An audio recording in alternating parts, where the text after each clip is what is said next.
مانگێک بەسەر بڕیارەکەی سەرۆکی ئەمریکا بۆ کشانەوە لە سووریا تێپەڕ دەبێت و تا دێت چارەنووسی هێزە ئەمریکیەکان لە ڕۆژهەڵاتی ناوەڕاست بەگشتی و عێراق و سووریا بە تایبەتی نادیارتر دەردەکەوێت و استراتیژێتی ئەمریکاش لە ناوچەکە بە ناڕوونی ماوەتەوە. کاتێک ترامپ بڕیاری کشانەوەی لە سووریادا خوێندنەوەکان بۆ ئەوە دەچوون کە ئەمریکا چی دیکە ئامادە نییە ئابووری و خوێنی سەربازەکانی لە پێناو ئاسایشی وڵاتانی ڕۆژهەڵاتی ناوەڕاست بە خەرج بدات و بە شێوازی ناڕاستەوە خۆ درێژە بە یاریەکانی لە ناوچەکە دەدات. سەرۆکی ئێستای ئەمریکا بڕوای وایە کە داعش مەترسی بۆ سەر رووسیا و ئێران و وڵاتانی تر زیاترە تا ئەمریکا. ئیتر واشنگتۆن بۆ ئەم شەڕە بکات و ئەم دوژمنە زیانبار و مەترسیدارە لە کۆڵی تاران و مۆسکۆ بکاتەوە. ترامپ زۆر بێزارە لەوەی کە دەڵێن ئێران و رووسیا لە کشانەوەی ئەمریکا لە سووریا سوودمەند دەبن، چونکە ئەو بڕوای وایە کە داعش بۆ ئێران و رووسیا زیاتر مەترسیە. بە ئاشکرا جموجۆڵی سیاسی و سەربازی بەرپرسانی کۆشکی سپی لە ڕۆژهەڵاتی ناوەڕاست دەبینرێت. وەزیری دەرەوەی ئەمریکا گەشتی 8 ڕۆژی بۆ وڵاتانی عەرەبی ئەنجامدا و ڕاوێژکاری ئاسایشی نیشتیمانی ئەو وڵاتەش چەند ڕۆژێک لە ناوچەکە مایەوە. ئەمە جگە لە سەردانە نهێنی و هەواڵگریەکان کە هەمویان ئاماژەن بۆ ڕوودانی ڕووداوگەلێکی گەورە و دووبارە داڕشتنەوەی نەخشەی سیاسی و سەربازی و ئابووری و بەرژەوەندەکان لە ڕۆژهەڵاتی ناوەڕاست. بەڵام ژموجۆڵەکانی واشنگتۆن بێوەڵام نییە و وەک ئەوەی هەز بە پلانێک کرابێت تارانیش لەسەر ئاسی سەرۆکۆمار و وەزیری دەرەوە گەشتی وڵاتانی عەرەبی دەکەن و لە لێدوانەکانیشاندا ئامادەسازی وڵاتەکەیان بۆ ڕوبەڕووبوونەوەی هەر ئەگەرێکی لە ناکاو و چاوەڕوان نەکراو دەربڕیوە.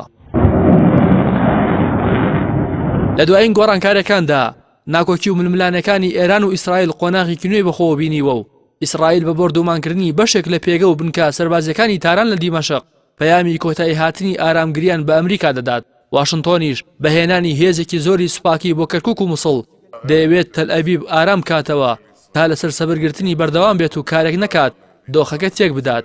لە دوایین لێدوانیشیدا وەزیری دەرەوەی ئەمریکا لە کۆڕبەندی ئابووری دافۆس ئاشکرای کرد هاوپەیمانێتێکی جیهانیان بۆ بەرەنگاربوونەوەی ئێران پێک هێناوە، بەڵام هیچ زانیارێکی سەبارەت بە ئەو هاوپەیمانێتی و وڵاتانی بەشداری هاوپەیمانێتیەکان نەخستە ڕوو.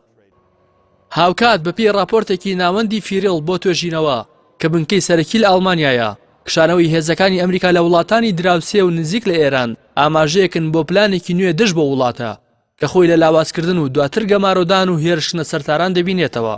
لە راپۆرتەکەدا ئاماژە بۆش کراوە هەوڵەکانی ئەمریکا بە ئاڕاستی هێورکردنەوەی دۆخەکە لە یەمەن و کشانەوەی هێزەکانی لە سووریا و بەم نزیکانەش لە ئەفغانستان ئامادەکاری دروستکردنی شەڕ و ئاڵۆزی زیاترە لە ڕۆژهەڵاتی ناوەڕاستدا. بەوتەی ناوەندی فیرێڵ بۆ توێژینەوە داعش سەر لە نوێ بۆ دژایەتیکردنی هاوپەیمانەکانی ئێران لە مووسڵ و ئەمبار بۆ عێراق دەگەڕێنەوە، بەڵام بە جۆرێک لەگەڵ سیاسەت و دۆخی نوێدا بگونجێت. بە بڕوای چاودێرانیش دەنگۆی دروستبوونی گروپێکی توندڕە و لەژێر ناوی پاسەوانانی ئاین سەرەتای دەرکەوتنی استراتیژەکەی ویلایەتە یەکگرتوەکانی ئەمریکایە. هەروەها لە ئێستادا رووسیا بووە بەجێ هیوای کوردەکانی سووریا و تورکیاش کە هەردووکیان پاش بڕیاری کشانەوەی ئەمریکا لە سووریا پەیوەندەکانیان لەگەڵ مۆسکۆ توند و تۆڵ کردووە.